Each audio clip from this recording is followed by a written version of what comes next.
A shock by-election win for the Liberal Democrats, taking a seat that for almost half a century was Tory blue.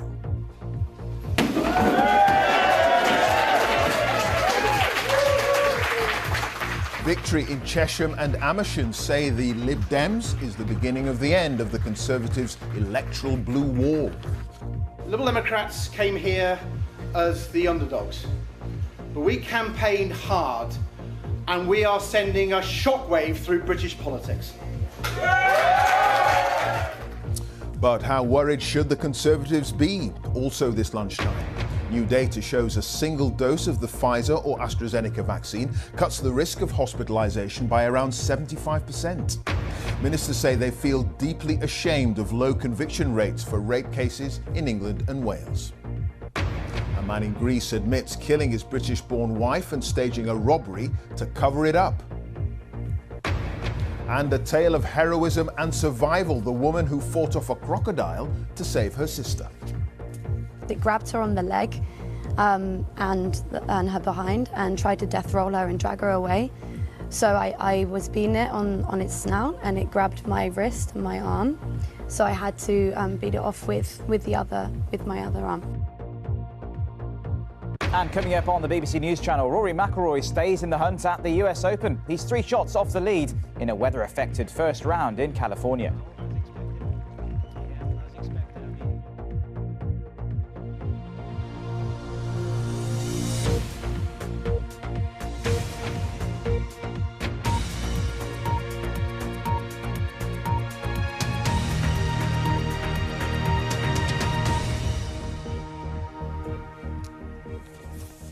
Good afternoon and welcome to the BBC News at 1. The Liberal Democrats are celebrating a stunning by-election victory after winning a seat that has been Conservative for almost half a century. Sarah Green won Chesham and Amersham in Buckinghamshire by just over 8,000 votes, overturning a Tory majority of 16,000. The Lib Dem leader, Sir Ed Davies, says the Conservatives have ignored local voters and their blue wall of southern seats is now crumbling. Well, our political correspondent Ian Watson is in Chesham for us this afternoon. Ian.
This is BBC News from London. Buckingham Palace has announced the death of Her Majesty Queen Elizabeth II.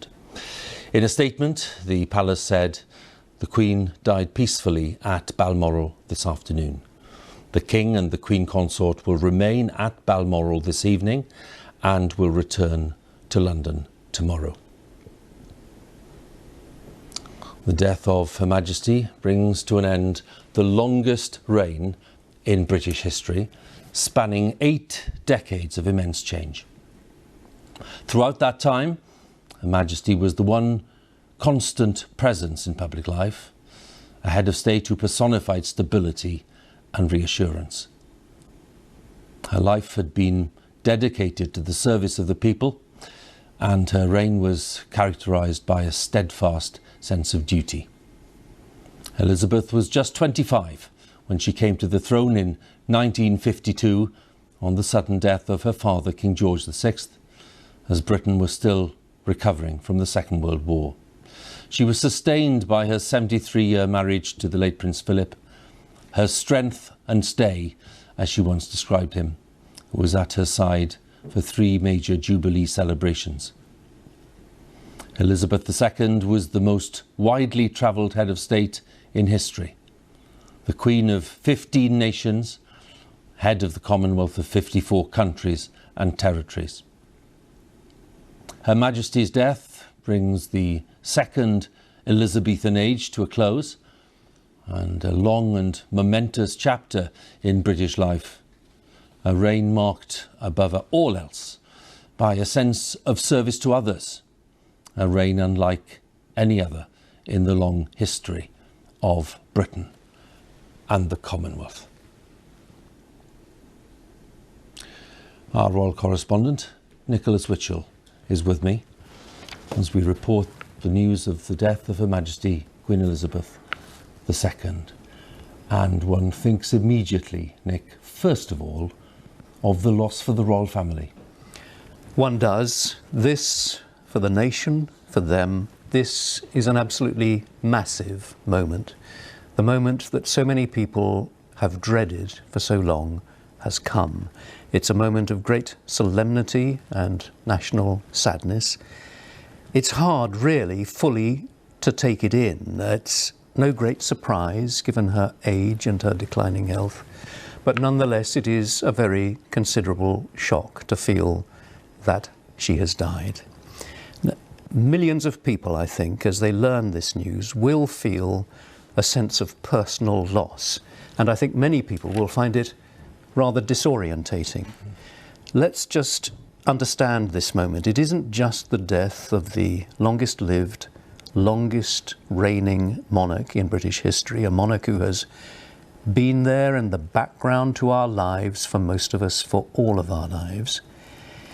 It is the end of what I think history will judge to have been one of the most remarkable reigns in the 1,000+ years of the British monarchy, a reign which will be remembered and talked about in years to come. Now, whether you are a monarchist or not, and we know, as we've said this afternoon, that not everyone is, she was a monarch who earned the widest possible respect here in the United Kingdom and throughout the world. It's the end of the reign of Elizabeth II, a monarch who always put duty first, who brought dignity and decency to the highest office in the land, who embodied the best of qualities, who's been a focus for national unity and identity, and who has been the still calm centre of stability and reassurance to this nation and the other nations of which she has been head of state for more than 70 years, while so much around her has changed. She has been a distillation of our national identity. She has been constant in an ever-shifting world, constant, steadfast, dependable, dutiful. These are all rather old-fashioned words, old-fashioned concepts even, but I think that they sum up what she brought to the role of monarch. We recall the pledge she made on her 21st birthday. I declare before you all that my whole life, whether it be long or short, shall be devoted to your service. Well, she truly remained true to that pledge. It was a life of finely judged service, true to the principles of constitutional monarchy, driven by duty, sustained by faith. And we recall also the message that she issued when she reached her 70th birthday in February of this year. You remember the message that was issued? She wrote, "I remain eternally grateful for and humbled by the loyalty and affection that you continue to give me." She said, "I look forward to continuing to serve you with all of my heart."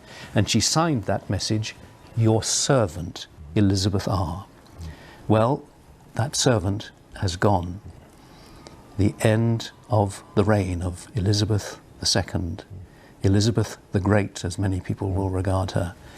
That reign has ended. And we have a new king.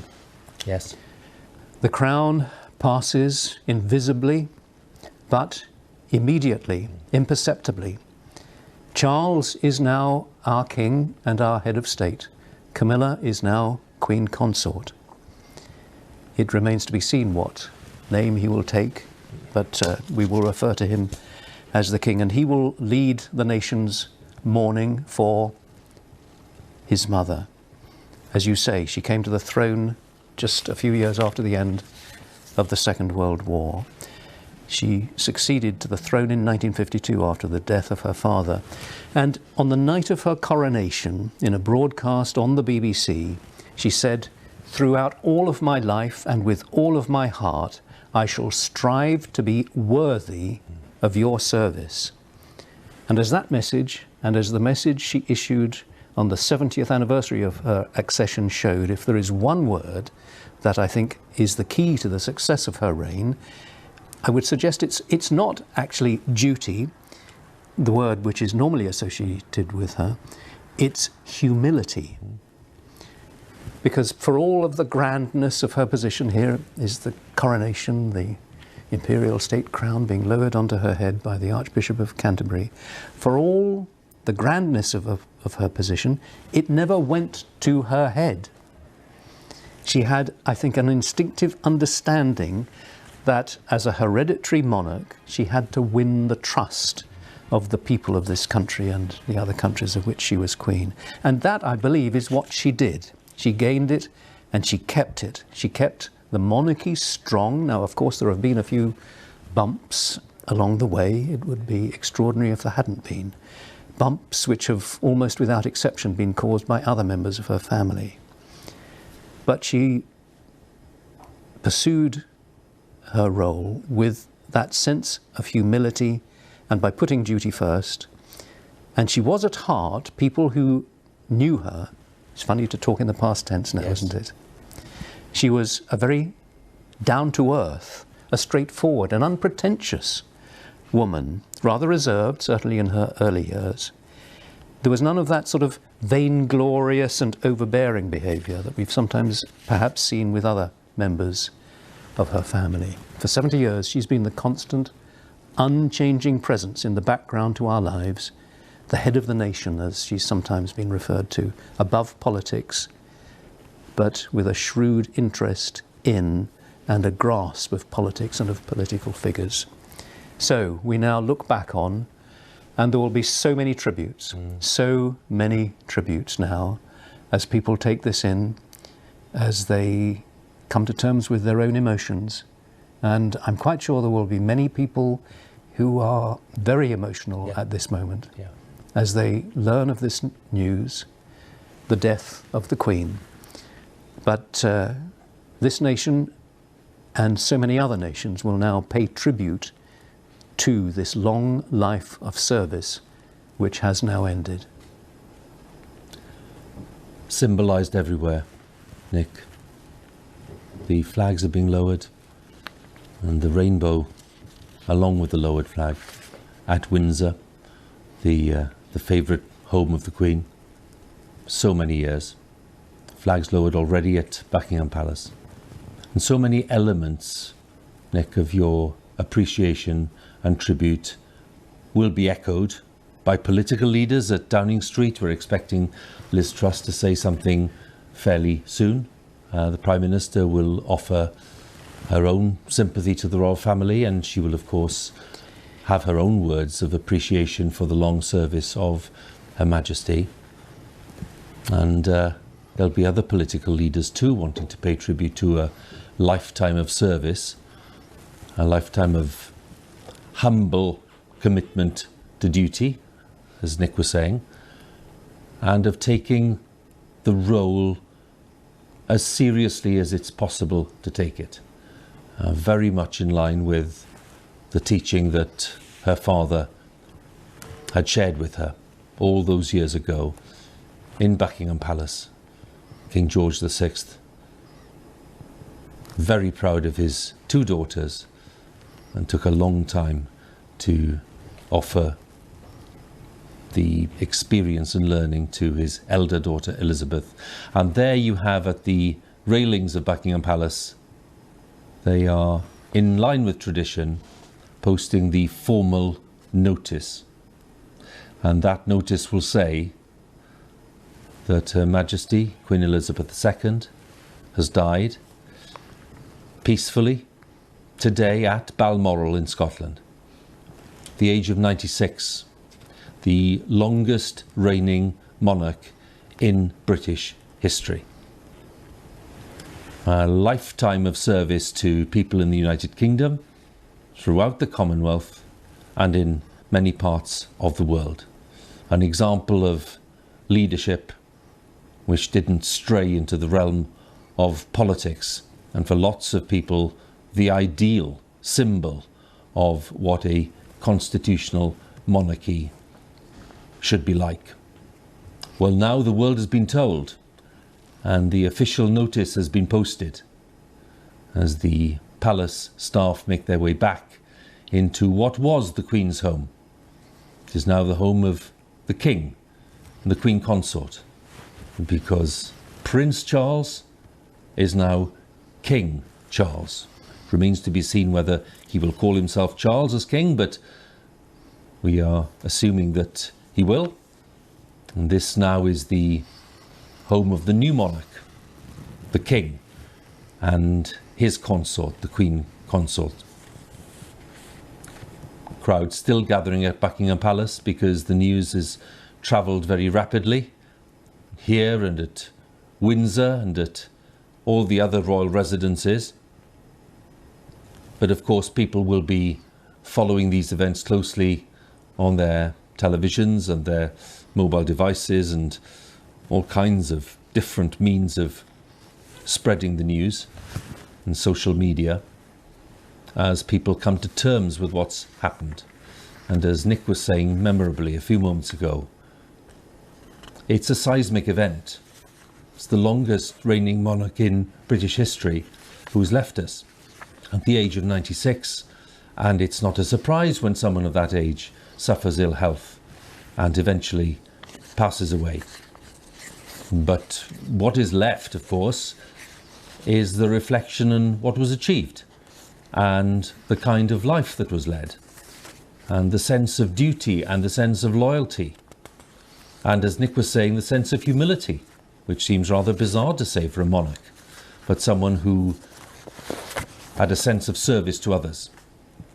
And this was a theme that was repeated so often in the Queen's statements at great milestones in her life, those 4 great jubilees, where she underlined the notion of service, to be at the service of the people, and to appreciate the fact that people were loyal to her as a monarch and appreciated the fact that she was of, well, incalculable value in terms of her service to Britain, having come to the throne at such a young age and with very little experience.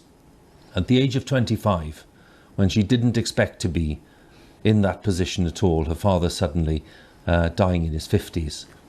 A terrible blow, and then a huge burden for the young Queen to be bearing. But she did so, and with a strong sense of what the monarchy was meant to be, the sense that her father had shared with her. And as we said earlier, for those considering the nature of the reign, the longest reign in British history, it was in many senses a continuation of the reign of George VI. The crowds at the palace will have seen this formal announcement. The Queen died peacefully at Balmoral this afternoon. The King and Queen Consort will be staying at Balmoral tonight and will be returning to London tomorrow.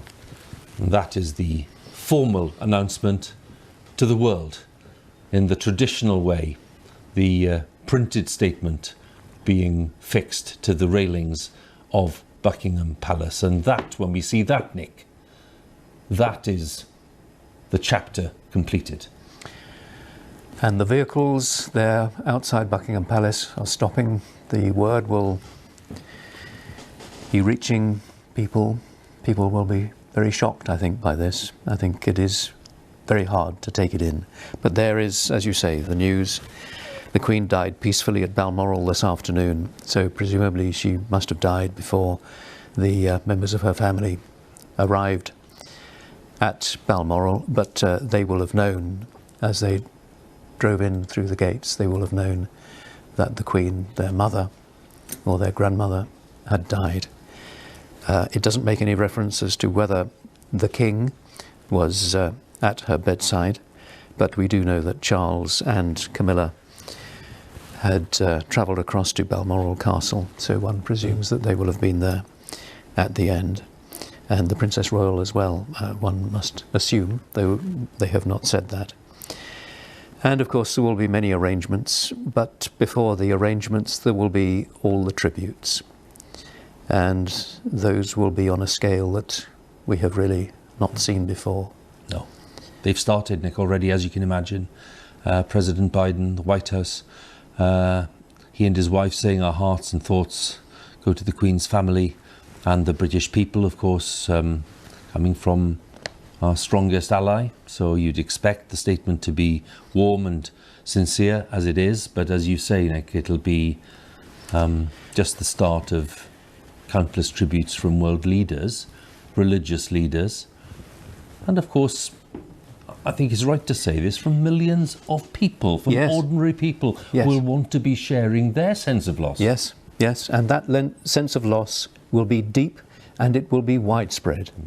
As we've both been saying, people will feel a personal loss, that a person who they in some way knew or felt they knew has gone, who was always there, who was this reassuring presence, this embodiment of stability and continuity, and who personified the unity of the United Kingdom. It is, as I think you used the word, it is a seismic event in terms of the United Kingdom. And of course it, I think, will rather add to that sense of flux that we have at the moment. Yes. Of political change with a new Prime Minister, of economic crisis with all the energy costs, gosh, who's giving a thought to that huge statement that the new Prime Minister made in the House of Commons today about that. There is war in Europe.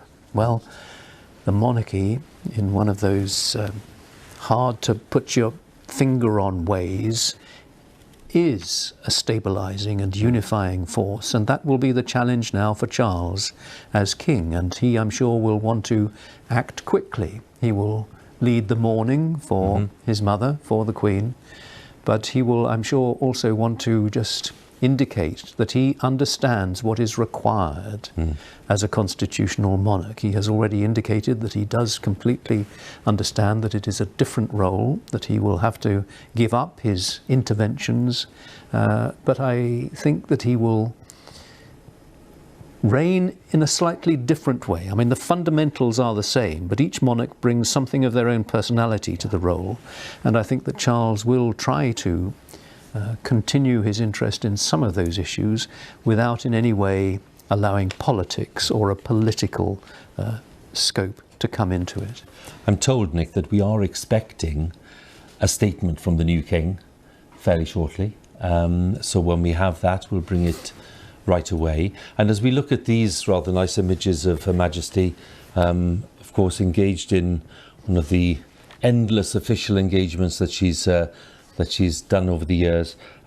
It's worth bringing in as well some remarks from the Dutch royal family, because the British royal family and the Dutch royal family have enjoyed close relations over the years. The Dutch royal family saying, "We remember Queen Elizabeth II with deep respect and with great affection.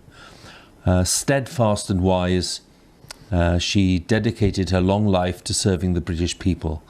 We feel a strong bond."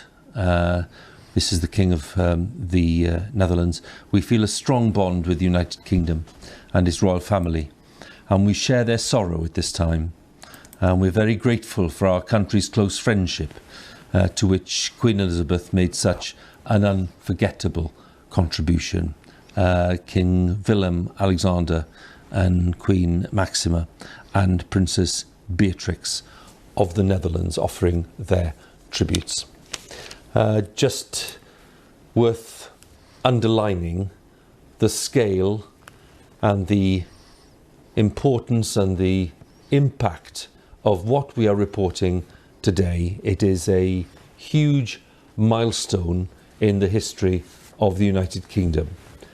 The fact that the Queen, who was crowned back in 1953, has died peacefully at Balmoral in Scotland this afternoon.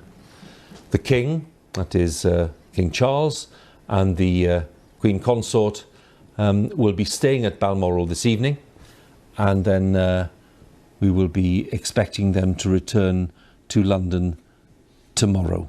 And that's a statement also expected from the new king sometime in the next maybe 20 minutes or so. But these images remind us of those happy days which really do just set the foundations really for a hugely successful and productive reign.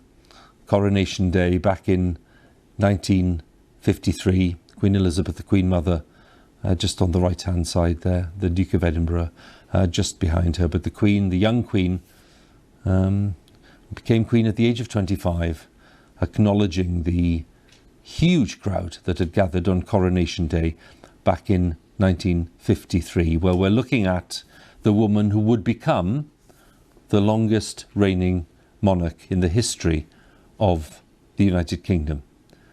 And here we are in 2022 reporting on the Queen's death at the age of 96. Buckingham Palace formally making that announcement a short while ago, saying that the Queen, whose health was the matter of a bulletin earlier today, doctors expressing their concern, Queen died peacefully at Balmoral during the course of this evening. We don't have a precise time, but we do know that several members of the royal family were at Balmoral, and they were no doubt in a meeting with the doctors and the experts when they got there. And indeed the news came fairly soon after their arrival that Her Majesty had indeed passed away at the age of 96. Earlier today, they were saying that she was being kept comfortable in Balmoral. There was no sign of any move to hospital, no sign of any further intervention by doctors in a different kind of facility. All the care was being done at Balmoral itself. And indeed, a few hours later came the very sad news, which will affect many millions of people, that Her Majesty Queen Elizabeth II has died at the age of 96, having lost her husband, Prince Philip, back in 2021. And on the Queen's death, we now have a new king. Prince Charles will become King Charles, possibly, with a consort who will be the Queen Consort, known as Camilla, the Duchess of Cornwall.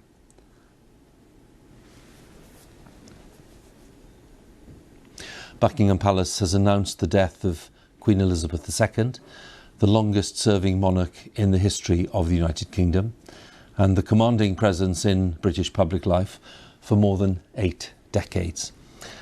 She died at Balmoral in Aberdeenshire today at the age of 96. The Queen's eldest son, Charles, at the age of 73, has become king. And within the past few minutes, Buckingham Palace released this formal statement. The Queen died peacefully at Balmoral this afternoon. The King and the Queen Consort will remain at Balmoral this evening and will return to London tomorrow. We are expecting a statement from the new King fairly shortly. We're also expecting a statement from the new Prime Minister, Liz Truss, who visited the Queen in Balmoral just a couple of days ago and was able to accept the invitation to form a government in that audience, where the Queen was seen to be smiling broadly and looked very focused on the task at hand, albeit looking rather frail. Well, that was 2 days ago, and yesterday came the news that she was unable to fulfil an appointment with the Privy Council. That's the senior ministers in the new government of Liz Truss. It was to be an online meeting, but nonetheless, the Queen was judged to be too tired and she needed to rest. She wasn't well, and her doctor suggested last evening that that meeting should not be held, and she was resting last night. And by this morning, indeed, late morning, the Queen's doctors were clearly very concerned. and that the Queen's condition had deteriorated fairly rapidly. And then by lunchtime we had the statement that her health was causing particular concern. And then we saw the members of the family arriving at Balmoral. And shortly after that, within the past half hour or so, came the formal statement that Her Majesty Queen Elizabeth II has died at the age of 96. We have statements from lots of world leaders. We'll come to them in a second. The President of the Irish Republic, for example, Michael D. Higgins. The Queen visited the Irish Republic back in 2011. She was the first British monarch to visit the Irish Republic. It was a hugely successful meeting. I've got a very warm welcome there. Her Majesty, says President Higgins, served the British people with exceptional dignity. Her personal commitment to her role and extraordinary sense of duty were the hallmarks of her period as Queen, which will hold a unique place in British history. There aren't many who will disagree with that. That's President Michael Higgins of the Republic of Ireland. The Archbishop of Canterbury, Justin Welby, has just issued this statement, which of course will be welcomed by Charles as the new king as well. He says, "May Her late Majesty Queen Elizabeth II rest in peace and rise in glory." Justin Welby, the Archbishop of Canterbury. As she had done before, she reminded us of a deep truth about ourselves, says the Archbishop. We are a people of hope who care for one another. A very warm tribute and a sincere tribute from the Archbishop himself. I think we can bring a little more from the Archbishop, and it's a very eloquent tribute, as you'd imagine, from Justin Welby. "It's with profound sadness," says the Archbishop, "that I join the nation, the Commonwealth and the world in mourning the death of Her late Majesty the Queen. My prayers are with the King and with the royal family. May God draw near them and comfort them in the days and weeks and months ahead." The Archbishop goes on, "As we grieve together, we know that in losing our beloved Queen, we have lost the person whose steadfast loyalty, service and humility has helped us make sense of who we are through decades of extraordinary change in our world, our nation and society. And as deep as our grief runs, even deeper is our gratitude for Her late Majesty's extraordinary dedication to the United Kingdom, her realms and the Commonwealth.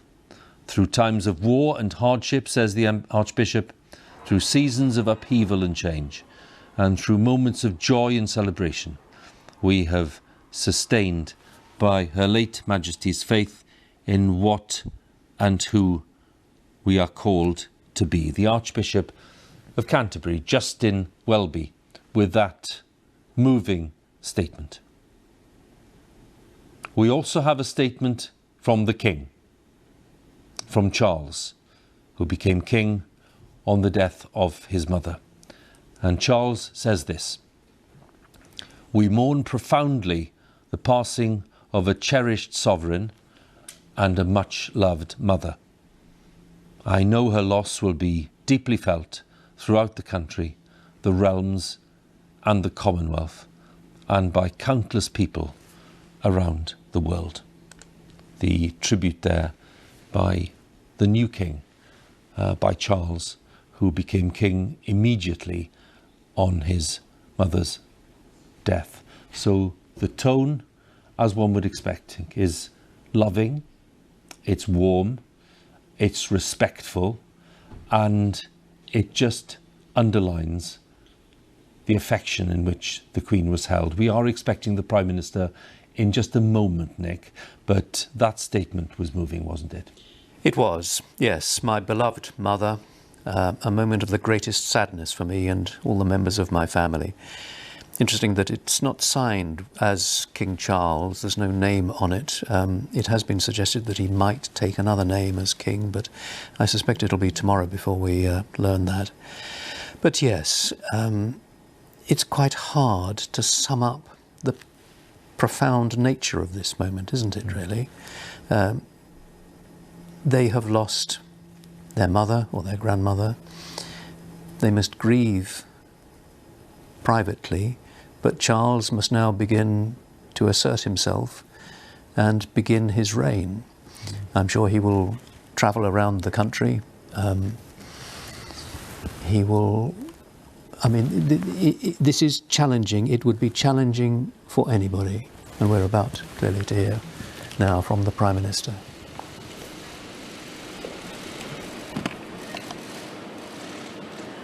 We are all devastated by the news that we have just heard from Balmoral. The death of Her Majesty the Queen is a huge shock to the nation and to the world. Queen Elizabeth II was the rock on which modern Britain was built. Our country has grown and flourished under her reign. Britain is the great country it is today because of her. She ascended the throne just after the Second World War. She championed the development of the Commonwealth from a small group of 7 countries to a family of 56 nations, spanning every continent of the world. We are now a modern, thriving, dynamic nation. Through thick and thin, Queen Elizabeth II provided us with the stability and the strength that we needed.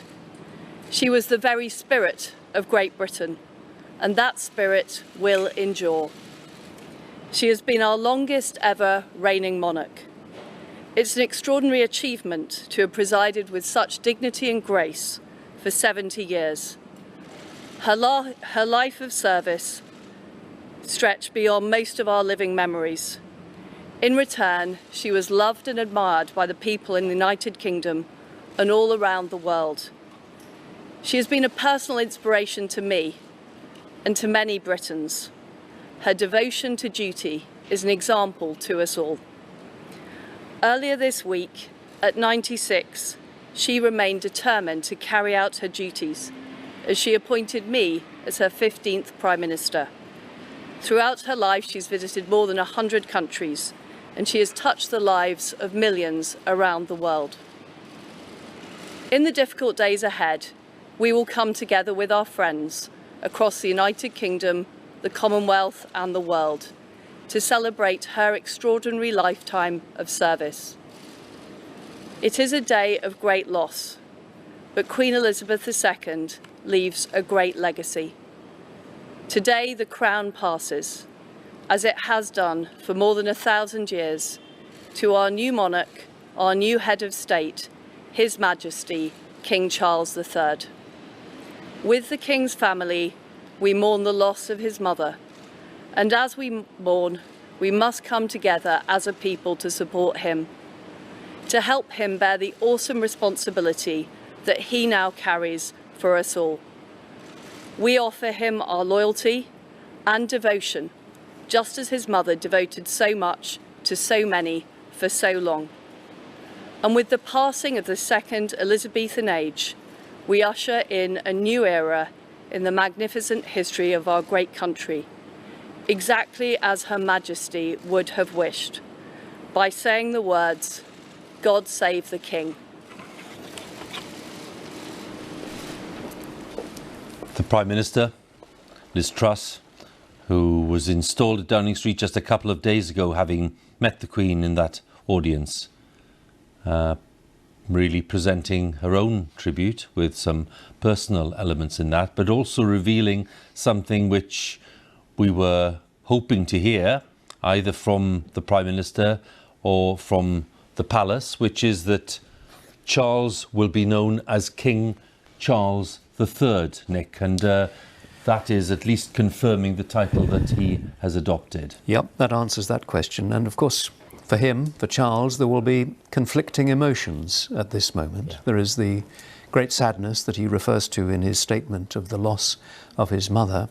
But at the same time, this is the moment when he finally achieves his destiny. He is the oldest and longest serving heir apparent in British history. He will be the oldest person to become king in British history. The previously the oldest person was William IV, who became king in 1830, aged 64. Well, Charles is 73.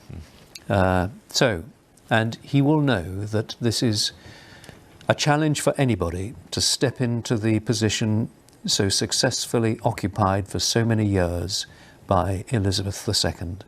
And he has had a long time to think about this. He's never spoken about it publicly because that really would not be appropriate. The only clue he has given is that he fully understands that the role of monarch is different to that of Prince of Wales. So he has assured people that he will not meddle, which is the one great concern that people have had about him. It was the one area in which, one area among many, that the Queen, Elizabeth, was so successful. She understood the limits, what a monarch needed to do, how far a monarch could go.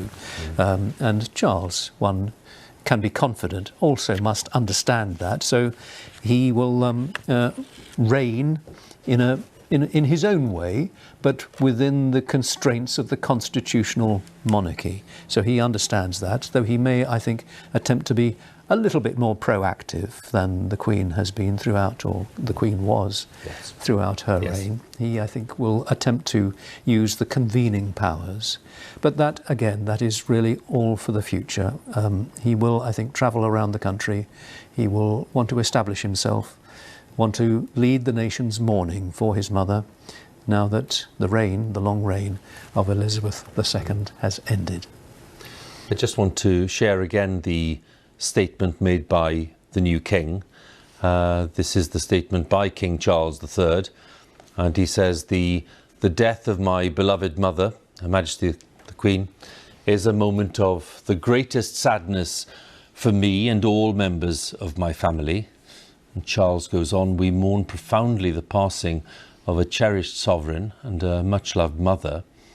I know her loss will be deeply felt throughout the country and the realms and the Commonwealth, and by countless people around the world. And during this period of mourning and change, my family and I will be comforted and sustained by our knowledge of the respect and deep affection in which the Queen was so widely held. A statement by the former Prince of Wales, now King Charles III, because the Prime Minister has confirmed that the Queen, now having died at the age of 96, has been succeeded by Charles and will be known as King Charles III and the Queen Consort, of course, Camilla.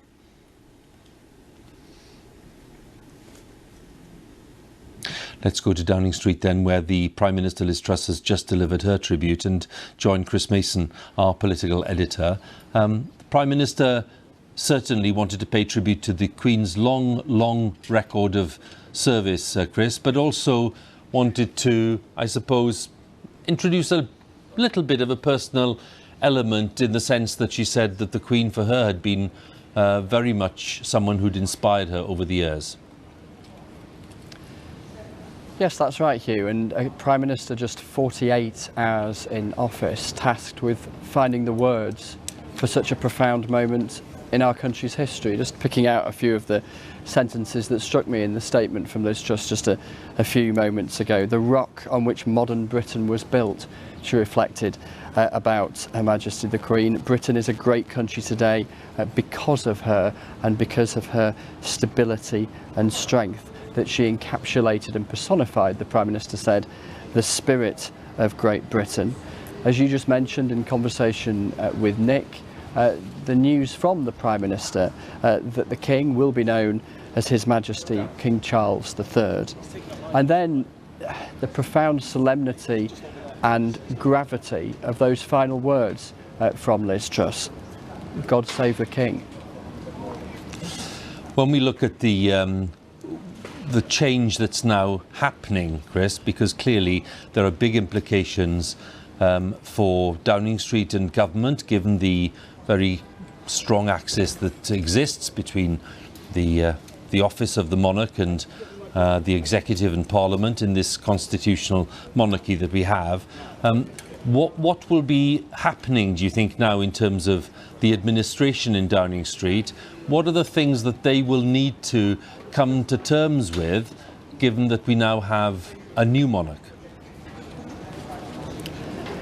It'll be a profound change, a significant change at a time politically of considerable flux. It is, of course, a new team that have moved into Downing Street, not just the Prime Minister, but so many of her senior advisors in the last 48 hours or so, themselves trying to work out how the very heart of British government and the British state on the political side operates. Now, within that and beyond that, in the broader governmental machine, are procedures and protocols in terms of the conversations that take place between Downing Street as an institution and Buckingham Palace, the monarchy, as an institution. But nonetheless, obviously, it's such a profound historical moment.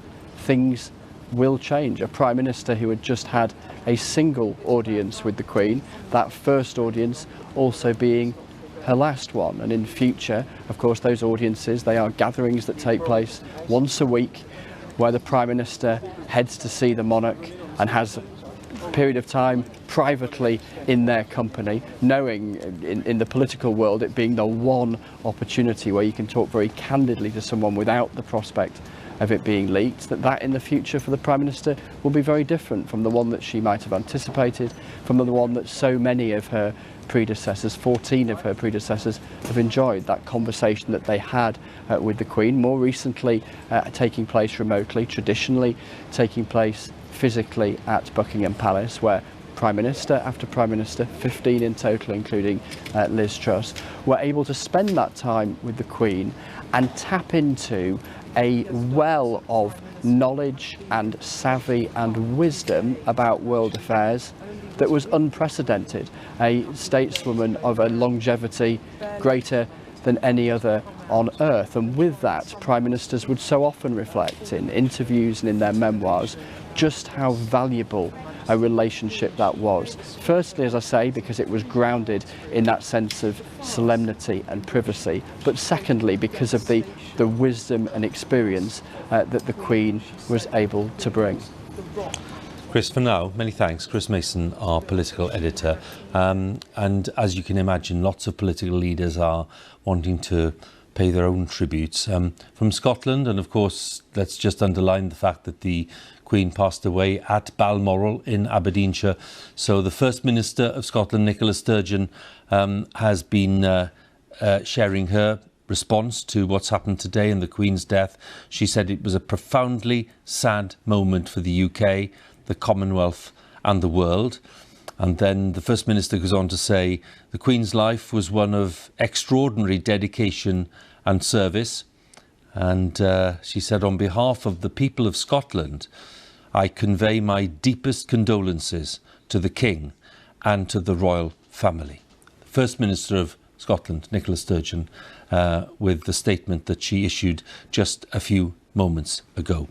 The time is 7:20, and you're watching this extended coverage from BBC News on this very, very sad day, because we are reporting the death of Queen Elizabeth II. Buckingham Palace has announced the death of Queen Elizabeth, the longest serving monarch in the history of the United Kingdom, and the commanding presence in British public life over a span of 8 decades. She died at Balmoral in Aberdeenshire today at the age of 96. The Queen's eldest son, Charles, at the age of 73, has become King Charles III. Now, within the past few minutes, Buckingham Palace released the formal statement. It said this: the Queen died peacefully at Balmoral this afternoon. The King and the Queen Consort will remain at Balmoral this evening and will return to London tomorrow. That is the brief statement stating the events of the past hour or so and the fact of the Queen's death at the age of 96 after the longest reign in the history of the United Kingdom. And Nicholas Witchell, our royal correspondent, is with us. By now, Nick, of course, this news will be around the world. And that is why we are seeing, of course, responses from countries as far afield as Japan and the United States, and of course European countries, European Union. Those tributes will come in. But for the people of the UK, we mentioned earlier that, of course, we were thinking about the impact on the royal family. Let's dwell then on the impact on the people of the United Kingdom, for whom the Queen has been this symbol, not just of authority, but a symbol of real solidity and of consistency over the years. Taking that symbol away, albeit with a new monarch, King Charles III, who's a very familiar figure, but taking that symbol away will have an effect on people's lives, even those who are not dedicated monarchists. It is a huge loss, and I think many people will find it disorientating, the feeling that this person who has been such a constant presence in the background of their lives, that this person is no longer there. It is hard, really, to take it in, to speak of her in the past tense, to fully appreciate that this reign, this longest reign in British history, is finally over. I mean, so many people over the years have said, we wish she could reign forever, we wish she could go on forever. Well, clearly not possible, but that reign ended this afternoon. At Balmoral, we now have both a new head of state and a new head of government in the Prime Minister. Who could have imagined that within the space of 48 hours? We will now await details of course, a state funeral, which will take place probably in about 10 days' time. That'll be the first full state funeral in the United Kingdom since that of Winston Churchill back in 1965. And Britain will mourn, and many people around the world will mourn also the passing of Elizabeth II. That presence who was there, the constant and reassuring presence, whilst so much around her changed. Every aspect of life, not just in this nation, but in every other nation around the world, has altered, but she was the one constant, dependable factor in so many of our lives, always there. If you think about the way in which culturally this nation has changed, it was monocultural when she came to the throne, multicultural now. It was very much empire orientated, the United Kingdom in 1952 when she succeeded to the throne. There is the Commonwealth. The United Kingdom has, as it were, dallied with Europe and has sort of moved away from it. When she came to the throne, a majority of people believed that she was chosen by God. Yeah. There was still, of course, a much greater sense of deference. We're seeing some images here from the earlier stages of her life. She was, there she is, presenting the World Cup to Bobby Moore in 1966, and of course meeting so many American presidents there with the first George Bush, and pursuing her great passion of horse racing. In just so many facets of national life, the Queen was there. This dutiful figure, driven by faith, propelled by duty, with this sense of humility that we were talking about earlier. She was down to earth and straightforward, and as I said, she never let it go to her head. She realized that she was there by an accident of birth, and that she needed to win the trust and respect of her people, and that perhaps is something that not every member of her family has fully appreciated. Well, she did, in the same way that her father did, and in the same way I think that Charles has also appreciated that, because he has worked so hard.